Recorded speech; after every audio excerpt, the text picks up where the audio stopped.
Good morning on the West Coast, good afternoon on the East Coast, and happy days everywhere in between. Today is Wednesday, August 20th, and as I always say, it's a beautiful day to have a webinar.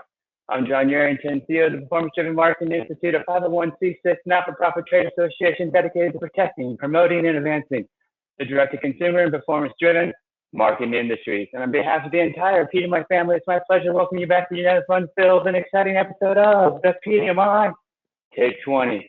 As a reminder, the PDMI Take 20 is a quick hitting roundtable discussion led by industry experts on trending topics all in roughly 20 minutes. Today, we're joined by two amazing industry friends, including Mark Lombardi of Allsource and Lucio Maramba from Maramba Insights. And together, we'll be taking a look at the world of data and exploring how marketers are using smarter insights to build audiences, grow revenue, and expand their businesses. However, before we get started, please allow me to do a little housekeeping. If you'd like to ask a question, and we encourage you to do so, use your questions tab located in your control panel. Also, please know you're welcome to ask questions throughout today's discussion, but we'll be holding all discussions and replies to the end of today's conversation. Alrighty, folks, with that said, it's my pleasure to introduce today's moderator. He's the mayor of Mike Drop City. He's the fearless Chris Foster. Chris is Vice President of New Business at Modern Postcard, a direct marketing agency located in Carlsbad, California. In addition to his day job, Chris is the chairperson of the PDMI Brand Response Council and is the host of the podcast Men's Both Journeys. As always, Chris, it's a pleasure to have you here today. Thank you. And for the 121st time, because today is the 121st episode, take it away, my friend. Take it away. Boom. Johnny, thank you so much for that marvelous introduction, and welcome in Lucio and welcome in Mark. Mark's first time here in Take 20. Very excited to have him here. Lucio, an old hat veteran, knows his way around, and we are talking with masters of their craft about data. The data world is becoming more integrated than ever. Digital IDs, data graphs, the acceptance of cookies on websites, all of that and more has contributed to making the hooks and connections more actionable by marketers than ever before. For example, through pixels, we can connect emails to users and append data like postal or hash email, SHA-256, name, phone, LinkedIn, all in real time. We can also build those audiences out from using lookalike audiences within data platforms. We can build from demographics, firmographics, behavior, intent, purchase data. All of these data sources are now becoming more integrated than ever. We can manage, we can track, we can create attribution, analyze patterns and performance of behavior, and get new audiences out in an easier way than before. It's a whole new world of options for marketers who understand how to take advantage of the data opportunities available. So we're going to unpack what's available now, what's coming next, and really kind of dive into this conversation with these masters. Firstly, let's learn about our guests. So Mark Lombardi, why don't you tell us about Allsource and what you're doing on the data front? Yeah, absolutely. Nice to see everybody. My name is Mark Lombardi. At Allsource, we're giving you the power to own your audience, right? So there's a couple concepts if you've been in the world. If you've used Meta, you've used Google, there's these monopolies, just behemoths that are forever forcing you to rent your reach, is how we say it. And we're giving you the power to take that control back, own your audience, and be able to acquire customers at the cost of data. So our thesis is that the speed of technology is advancing so quickly, you'll be able to utilize other platforms by control with small teams, using your own first-party assets with the access that we're creating to ensure that you can grow and scale your companies for any product or service you're scaling out. So things are super exciting. More than happy to be here. Thanks, Chris. Absolutely, thank you. And Lucio, tell us how Maramba Insights then builds and takes advantage of these data models to provide the insights that those customers need. Sure. Thanks for having me, Chris. So this is my 28th year working in DRTV, specifically in data tracking and operations. 7 years ago, I started focusing just what I was really passionate about, and that's analytics. What we do at Maramba Insights is we help our clients, whether they're marketers or media agencies, connect the dots through various different means. Sometimes that's introducing them to a platform which can take their mountain of data and customize it and display dashboards. Sometimes it's more consulting. But because data is agnostic, We can use a variety of platforms to let our clients see where they are now and hopefully give them actionable insights on moving forward. As you all mentioned, we look at various sources, including TFNs, digital response data, cookies, tracking pixels, first, second, third-party data. Sometimes we even link it to psychographics and lifestyle segmentation, right? We want to paint a broader picture and model audiences for further targeting for our clients. That's fantastic. So what I'd love to then dive into some of the details of this. So Mark, let's start with you. I might be wrong, but it seems like access to these kind of connected data strings is relatively new, as in the last X number of years, couple of years. Is this new, or are just the tools to reveal the connections new? Yeah, I'd say it was the big boys club beforehand, right? Only the Fortune companies could actually afford the resources, the tech stack, the infra to be able to gain access to these things. A couple years back, the change in compute, the change in AI advancement, the change in accessibility regarding the middleware orchestration layer being created at cost of software started to give high competent small teams that same type of functionality and access that, you know, the Splunks and like those large consulting, the McKinseys, the Accentures of the world previously did for crazy fees. You pair that with the access now, where you have the ability to license this data and use third-party providers to ingest multiple data sources, building your own consensus and confirmation networks. Those are the unique things that have changed in the last couple of years that are unlocking new access points, new signals, new triggers that are actually generating the impact from a results perspective for businesses. Got it. You know, it's kind of an interesting thing, and help me if this is correct or incorrect. The advent of e-commerce platforms, you know, Shopify, you know, even things like Wix or GoDaddy and the like, kind of democratized the ability for small retail brands to compete with larger brands, right? If I want one of my favorite local brands in San Diego is called Dapper Boy. I know the owner, Vicky Pash. She created an online website where she made clothes for she made clothes for, you know, women who wanted to wear more men's clothing but couldn't find the right sizes and the shapes and the like that would fit. Super niche audience, and she started her business online, and it has flourished. She never could have done that 10, 15 years ago, where she would have had to have a storefront and the POS system and all this stuff. Instead, she just got her infrastructure set up with her supplies, but then went online and created a new business online. Do you think that in the data world and the data platform world, it's becoming more democratized so that if you have the skills and ability to make these connections, you can start competing with the large Fortune 500 companies? I'm betting my life on it. Roger. Yeah. And you've seen it happen, right? You've seen the proliferation of some of these brands be able to come out and then not only compete with large companies, but be more accessible to agencies and other SMB brands who want that kind of data. That's right. That's exactly right. Excellent.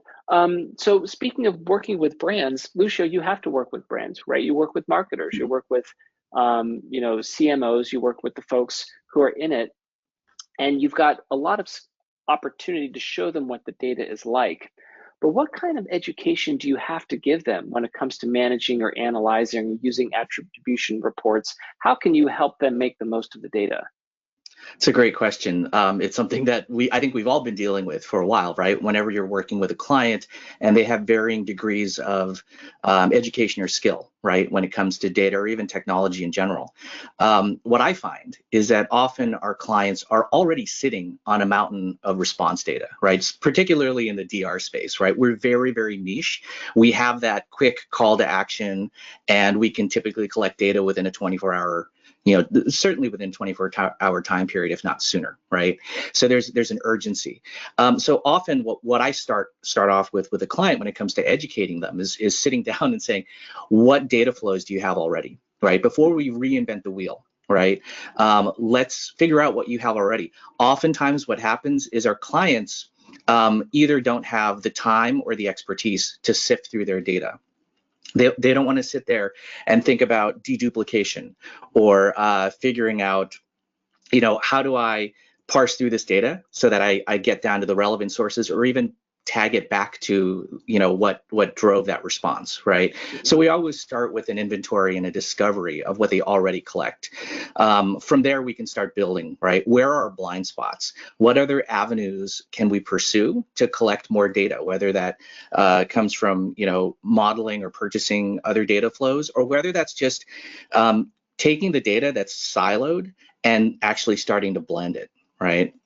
So it's finding those blind spots. It's taking the data they already have, and then seeing what else can we add to that existing data to make sense of it. And then sort of, I wouldn't say the final step, but then the probably the biggest step of education that I have with my clients is, if they don't already have a management platform in-house to manage, first of all, to warehouse this kind of data, second of all, to then parse through it and then make it make sense, is we take a look and we figure out, okay, what do you need? At what level do you want to look at your data, right? Like I said, clients have different tolerances and different levels of tech savviness. So some of my clients, they simply want to report, every week, every day, and they want it kind of spoon-fed. And there's nothing wrong with that. There's absolutely nothing wrong with that. But then I also work with clients, and they're like, I want the newest, hottest kind of AI-driven platform with interactive dashboards that I can then dig into. That's great too. Obviously, at that point, we're talking different skill levels and different price points. So it always comes down to, what are the tolerances of that client? And once we educate them and get them up to speed with, everything that you analyze has to be based on sound data, that usually, I think, gets any client on the right track, and then we're off to the races. Right. So to me, it sounds like the education level changes based on who you're working with and what, like you said, the tolerance they have for that. And what I think is interesting about that is that you're solving problems that a brand might have, right? Or a business, an individual company might have those kind of problems. Mark, I'd like to turn to you, where, beyond just a client, what was the persistent problem in the industry that you were looking at that you were able to solve with Allsource from a data side? Like, what was that big data problem that you said, I think we can solve for that? Yeah, so it's accuracy. Just point blank, period, accuracy. Garbage in, garbage out. I am historically actually not a data guy, systems engineer by trade. So I came from the integrations world. Yeah, exactly. I came from the integrations world. I built, sold, acquired half dozen plus companies for really in the services space, agency space. Was running a roll-up strategy, doing an EBITDA arbitrage with Salesforce ecosystem, and ended up stumbling across this data problem. We were de-anonymizing website traffic, though it was not accurate. And I said, this is a architectural flaw. Like, if I build my own consensus network and my confirmation network, because now the cost is an advantage to do so, I can build it in-house and see that I can actually have a net positive outcome from an ROI perspective. And when I did that, that actually created this whole unlock. We said, whoa, hold on. We actually just solved the problem we really weren't anticipating to pivot to. I was rolling up a shop and then said, apparently this data accuracy problem is biggest thing in the game. Let's pivot. And that's how we came into Allsource, to where the intention is to build the most accurate data company in the world. Because if you have, the combination of accurate data plus, AI-enabled companies, organizations deploying at software at speed of agentics, and you pair those two things together, you have an unfair advantage that gives you leverage for any entity. To Lucio's point, any industry. Data is agnostic. So you can utilize that across the board, and then it just showed a really significant opportunity for us in that way. So long story short, accuracy is the problem that's persistent. Most people don't want to engage in it.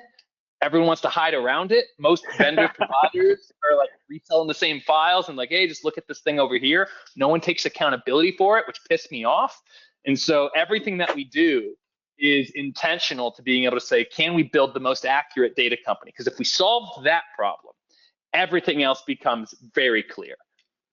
Interesting. I like that. It also goes down to the source of it, right? Because to Lucio's point, if, it all begins with the sound data. You're talking about the data accuracy. Those are the things that brands are making decisions on, who to target, how to make sure the attribution is correct.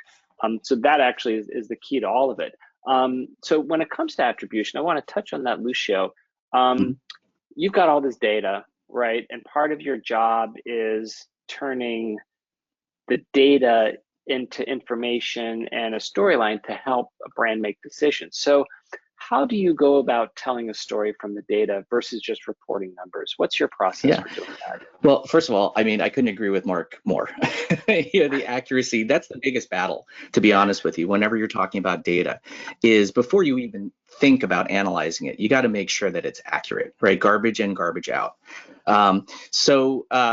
I guess talking about how do we tell a story, right, with sound data, it's what I call the difference between reporting and insights, right? Roger. Your different metrics, right? Calls, clicks, orders, returns. I joke, but it's true. It's kind of the forward of a book, or it's the Cliff Notes version, or for younger folks, it's like the initial Google search results page, right? But the problem is a lot of marketers stop there. They're like, they punch it in, and they take the first answer that pops up, right? And okay, that may work for the short term, right? In terms of immediacy. Okay, I need to rebook media by this Wednesday. So I'm going to just look at the results and I'm just going to stop there and I'm going to see what works and what doesn't. That's reporting. When you're talking about insights, it's okay, you're recognizing the short term and the immediacy of the data, but then you're looking further, right? You go beyond that initial Google search page and you start clicking, you start digging into the weeds. You start figuring out, are the results that I'm seeing right now, are these an anomaly? What are the factors that affected it, right? What are the conditions?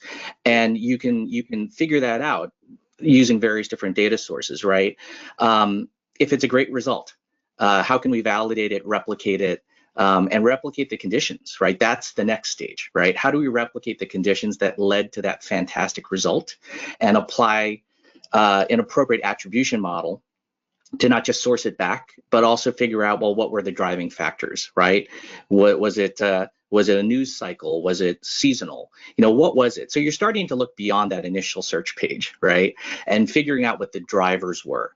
A lot of that will go into hopefully what not just your attribution model, but also, modeling behaviors and audiences, right? That you can then, that are based on this empirical data and sound methodology to gain even more insight, right? Because in the end, what you're looking for is not just the immediacy of rebooking media or retargeting, but you're looking for longevity, right? One example I like to talk about is I had a client many years back, and I can't say who they are, but they started off their promotion with an amazing product, but they had a very rigid idea of who their target audience was, right? They put a lot of time and money into researching, okay, this is a 26 something female, urban, etc. Right? I think you know where I'm going with this. We launched the product, and all of a sudden we're actually listening to the calls. We're looking at the results. The target demographic is completely different than what the actual buyers versus the market. Yes, and so here's the funny thing. And initially they were resistant to the data. They were resistant to, they didn't want to hear it. No. We are sure that our product is supposed to hit this demographic, and it really wasn't. We actually had to, once we got over that hump and they accepted the data for what it was, they were able to pivot accordingly. That actually meant having to take the campaign down for a few weeks because they needed to retool the back end to accept, things like, adding an additional upsell or changing the scripting to be more appropriate to the individuals who are actually calling. That may sound like a disaster. It was actually a godsend, right? And I'm really glad that this particular client listened, because it's gratifying to me to still see that product on shelves and see advertisements for it and see how even a decade later they've kept that messaging consistent with the actual audience that's buying the product. So I love, stories like that, but that's a great example of it, right? It's don't get too far. First of all, don't let immediacy, don't stop there with the immediacy of your data.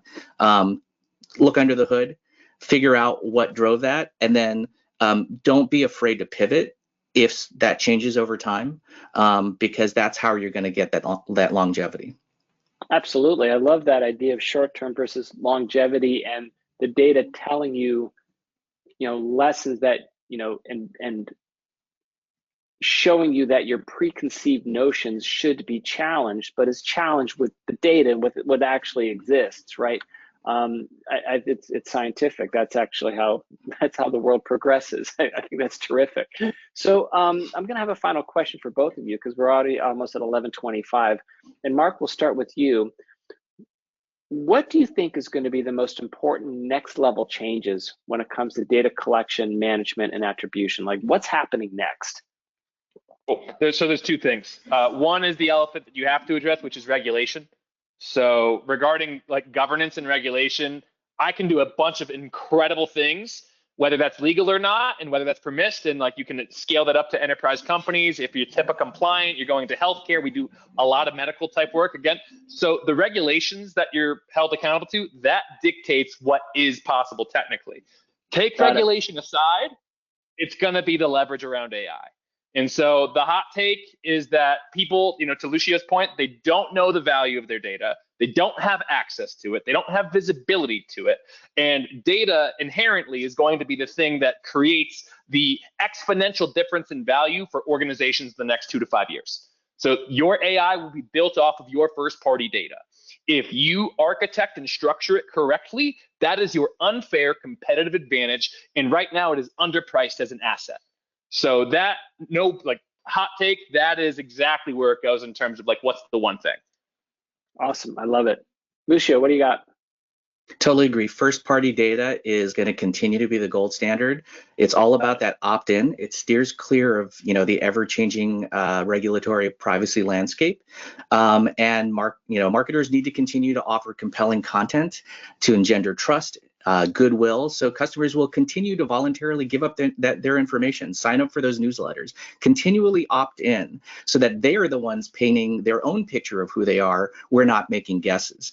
I would say the second thing that I'm looking forward to in advertising is, again, talking to Mark's point about AI, is contextual advertising, right? The ability for you to be able to, not look at a cookie or anything or IP addresses, but be able to be contextually aware of where your users are browsing, and then recognize that and serve them up a relevant ad, right? So you're not serving someone something that's completely irrelevant to what they're looking at. You're actually serving them up something that's adjacent to the product category they're looking at. I know that I used to think that was creepy, but now I've grown to appreciate it, and I've really actually appreciate contextual advertising, especially if I'm trying to make a decision between multiple brands or multiple products, and I have a similar product pop up in a window in the same browser that I'm looking at. So that's something that I think is also going to continue to grow, and I think is going to be very useful.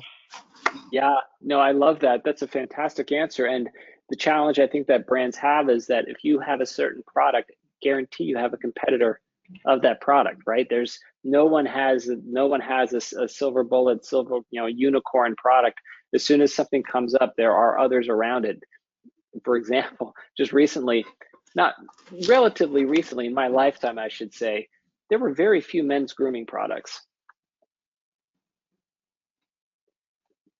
I could choose from dozens of men's grooming products who are all kind of doing the same thing, right? And you either go online or you go to Target and you're like, oh my gosh, this is an entire category that didn't even exist 5 to 7 years ago. And now it's filled with competitors. And so I think you're absolutely right that brands need that contextual space to make sure that they're telling their story in the right way, which is all, of course, driven by the data of their first party and the data of their audience. So that is fantastic, guys. It's already almost 11:30. We could talk about this for hours, but we don't have that kind of time. We probably have questions from the audience. So Johnny, what do we got? We got a couple of good ones. Let me start sharing them with you guys. Let's start off with a client needs kind of question. And it goes like this. Given the state of how data fits into performance marketing and performance campaigns these days, is there anything in particular your clients should be asking you for right now to be more successful?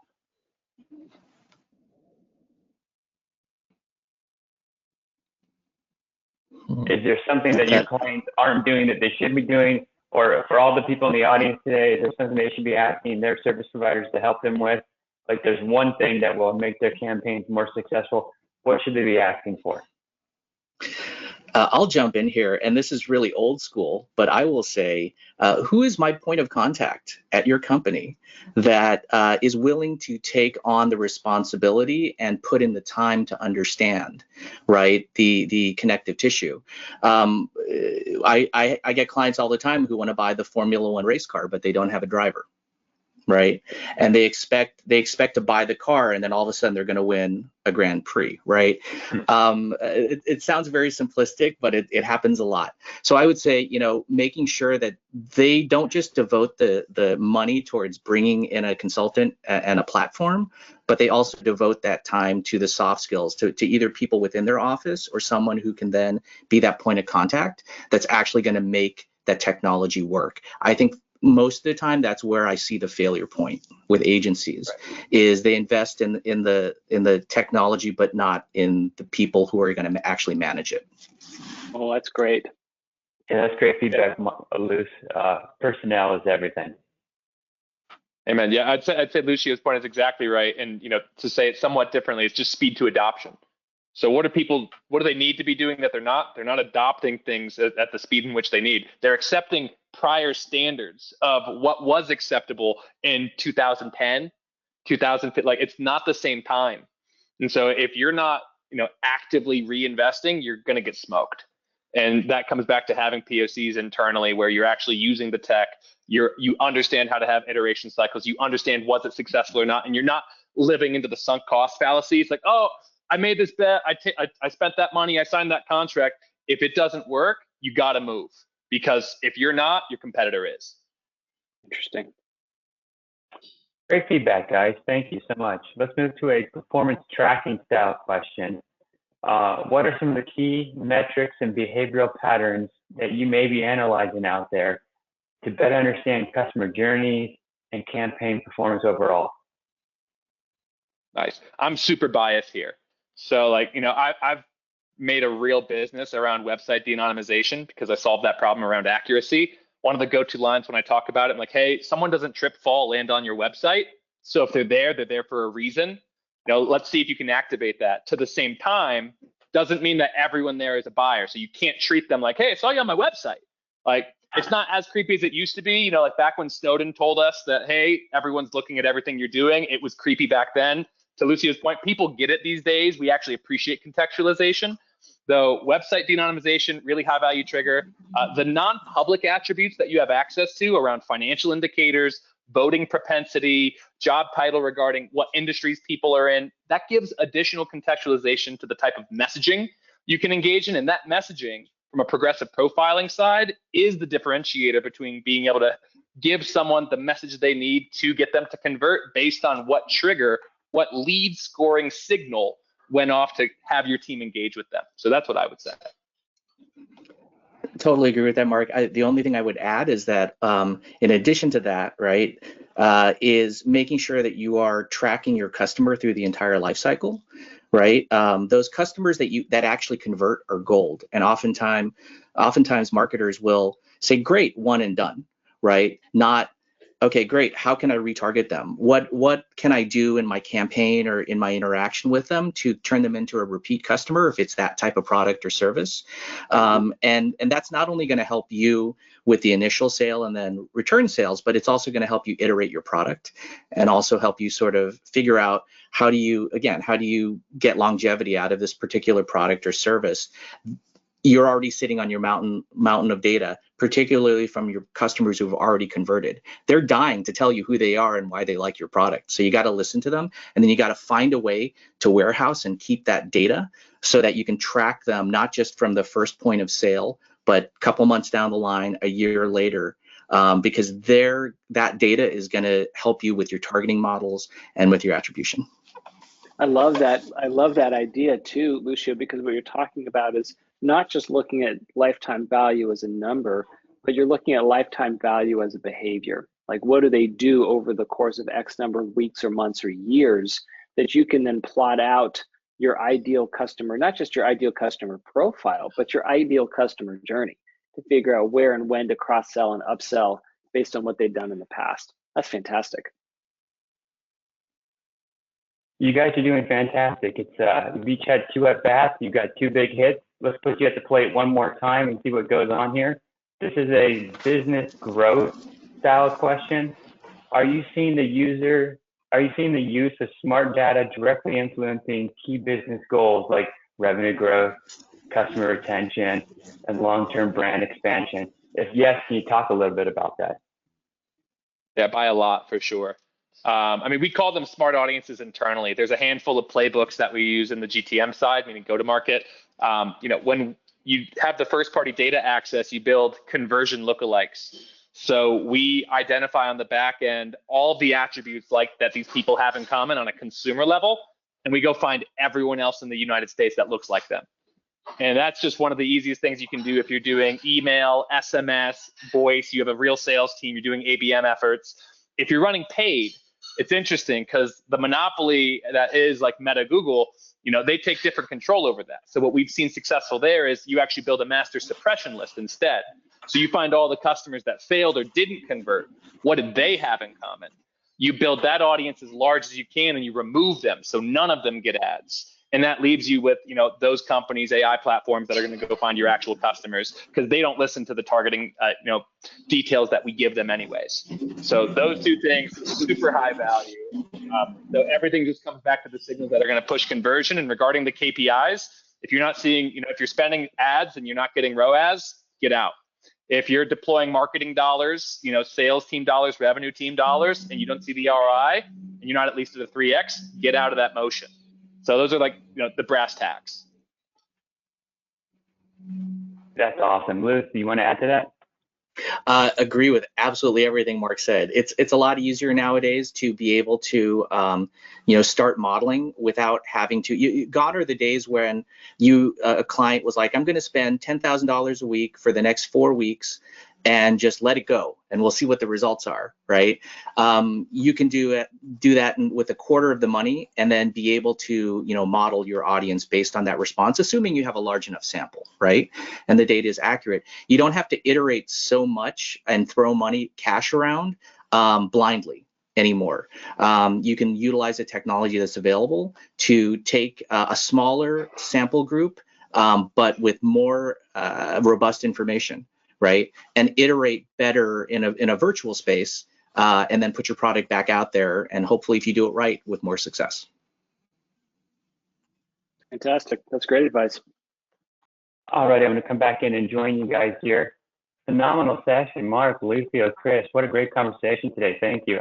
As Chris stated earlier, I think this could have gone on for another 45 minutes, but it is to take 20, so we have a limited amount of time that we actually dedicate to the conversation. But we'll have to play this one back, no doubt about it.